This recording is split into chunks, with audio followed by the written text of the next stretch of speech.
le roi berbère Shashnak dans la Bible et les découvertes archéologiques. Une fois encore, la coïncidence berbère dans l'Ancien Testament et en Égypte. En premier lieu, Shashnak et son rapport avec l'invasion. Un rapport fait un état d'un raid de 140 endroits par le pharaon Shashnak, incluant le royaume de Juda, a été trouvé en Égypte, sculpté sur un mur du temple de Karnak de la cité du dieu Amon, appelé Luxor aujourd'hui. Le relief de Shashnak commémore sa victoire sur Roboam lorsque le temple de Salomon, roi d'Israël, fut dérobé de ses richesses, probablement vers 925 avant Jésus-Christ. Ce relief démontre que Shashnak avait envahi Israël et pas seulement Juda. On voit ici la déesse égyptienne Mout tenant ici un bâton et un arc, et qui mène 5 rangées de prisonniers. À droite, Shashnak empoigne un groupe de captifs par les cheveux et les frappe avec son bâton. En deuxième lieu, que dit la Bible justement?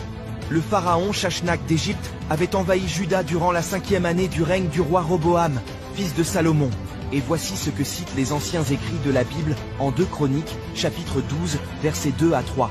Et parce qu'ils avaient péché contre l'Éternel, il arriva, en la 5e année du roi Roboam, que Shishak, roi d'Égypte, monta contre Jérusalem, avec 1200 chars et 60 000 cavaliers, et le peuple qui vint avec lui d'Égypte. D'autres versets qui se référaient à Thèbes en Égypte, cité du dieu Amon, se trouvent en Jérémie, chapitre 46 et verset 25, et en Ézéchiel, chapitre 30, verset 4.